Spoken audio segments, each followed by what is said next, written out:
Imagine um mundo onde apenas um grupo muito seleto de pessoas podia ler. Onde o conhecimento era um tesouro trancado a 7 chaves.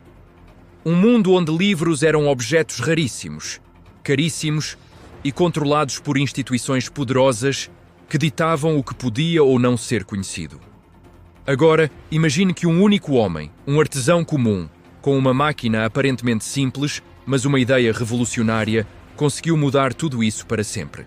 Hoje vamos mergulhar fundo na história e entender como a imprensa de Johannes Gutenberg não apenas transformou a Europa, mas quebrou o monopólio da informação, enfraqueceu o controle absoluto de instituições seculares e abriu as portas para o mundo moderno que conhecemos. Esta não é apenas a história de uma invenção, é a história de uma revolução silenciosa, uma que começou com o som de metal contra papel. Antes de desvendarmos esse capítulo fascinante da história, se você gosta de conteúdos que te fazem pensar, já deixe seu like, compartilhe este vídeo com um amigo curioso e, claro, se inscreva no canal para não perder nenhuma das nossas viagens pelo tempo. Vamos voltar ao século XV, a uma Europa muito diferente da que conhecemos. Antes da imprensa, o conhecimento se movia a passos de tartaruga. Cada livro era uma obra de arte, mas também um trabalho exaustivo. Eram copiados à mão, letra, por monges e escribas em mosteiros e escriptoria. Esse processo podia levar meses, ou até anos, para um único exemplar. Consequentemente, livros eram artigos de luxo, acessíveis apenas à realeza, ao alto clero e a poucos nobres. A vasta maioria da população europeia era analfabeta. Ler não era uma habilidade básica, era um privilégio, um símbolo de status e poder.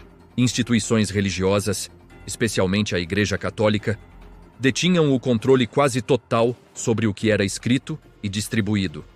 Elas guardavam as escrituras, as leis e o conhecimento acadêmico. Quem controlava os livros, controlava a interpretação do mundo, a fé e a própria verdade. Nesse cenário surge Johannes Gutenberg. Nascido em Mainz, na Alemanha, por volta de 1400, Gutenberg não era um nobre, um teólogo ou um líder político. Ele era um artesão, um homem de mãos calejadas, com profundo conhecimento em metalurgia, ourivesaria e mecânica. Sua genialidade não foi inventar algo do zero, mas sim combinar tecnologias que já existiam de forma inovadora. Ele observou as prensas de vinho e de papel, conhecia as técnicas para criar moedas e moldes de metal. A grande sacada de Gutenberg foi criar os tipos móveis. Pequenas peças de metal, cada uma com uma letra em relevo, que podiam ser organizadas para formar palavras, linhas e páginas inteiras. E o mais importante, eram reutilizáveis. Ele também desenvolveu uma tinta mais espessa, à base de óleo, que aderia melhor ao metal e ao papel do que as tintas à base de água usadas pelos escribas. O sistema de Gutenberg era uma linha de produção. Os tipos móveis eram organizados em uma moldura, formando uma página. Essa matriz era coberta com a nova tinta e prensada contra uma folha de papel. Em questão de minutos, uma página estava pronta, idêntica à anterior. O que antes levava dias para um escriba copiar, a prensa fazia em uma fração do tempo. De repente, a produção de livros saltou de uma escala artesanal para uma escala quase industrial. O custo caiu drasticamente e a velocidade aumentou exponencialmente. O primeiro grande projeto para testar o poder de sua invenção foi audacioso: a Bíblia.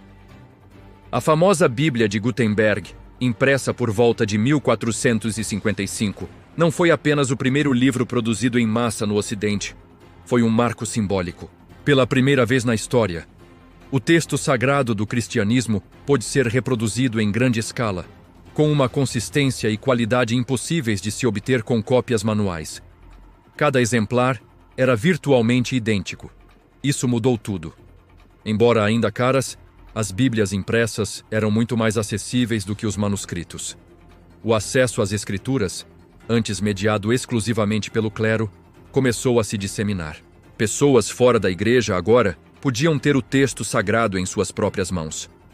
A imprensa não derrubou a igreja com um ataque direto. Ela fez algo muito mais sutil e poderoso.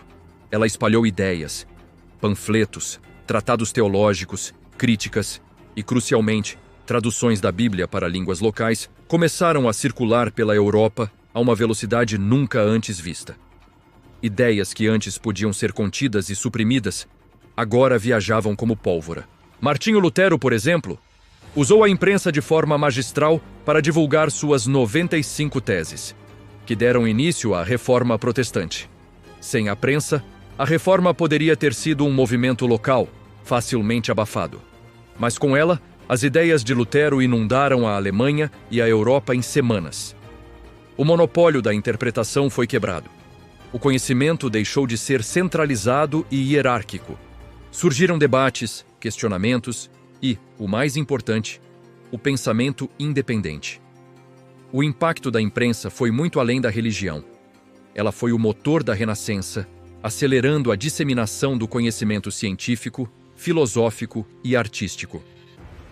Textos clássicos da Grécia e Roma foram redescobertos e impressos, alimentando o humanismo. As descobertas de Copérnico, as explorações de Colombo, os avanços da medicina, tudo isso foi documentado, compartilhado e debatido graças aos livros impressos. A educação se transformou. Universidades surgiram e se fortaleceram. A alfabetização começou a crescer lentamente, criando um público leitor cada vez maior. A imprensa ajudou a padronizar as línguas nacionais e a forjar identidades culturais. O mundo ficou, ao mesmo tempo, maior, com as notícias de terras distantes, e menor, com ideias conectando pessoas de diferentes regiões. Se avançarmos no tempo, vemos que o legado de Gutenberg é imenso. A revolução que ele iniciou no século XV é a mãe de todas as revoluções da informação que vieram depois. A imprensa foi a base para os jornais, para as revistas, para a educação em massa e, séculos depois, preparou o terreno para o mundo digital. A internet, com sua capacidade de disseminar informação instantaneamente para bilhões de pessoas, é a herdeira direta daquela prensa de madeira e metal. O princípio é o mesmo: democratizar o acesso ao conhecimento e dar voz a mais pessoas. Gutenberg não criou apenas uma máquina. Ele deu à humanidade as chaves para abrir as portas do conhecimento. Então, da próxima vez que você ler um livro, um artigo online, ou até mesmo compartilhar este vídeo, lembre-se que existe um pedaço do espírito de Gutenberg nesse ato. A história da imprensa não é sobre engrenagens e tinta. É a história da libertação das ideias, do poder da comunicação e da nossa busca incessante por conhecimento. Se você gostou de mergulhar nesta história transformadora, não se esqueça de deixar seu like, de compartilhar com seus amigos e de se inscrever no canal para continuarmos explorando juntos as grandes revoluções que moldaram nosso mundo. Muito obrigado por assistir e até a próxima.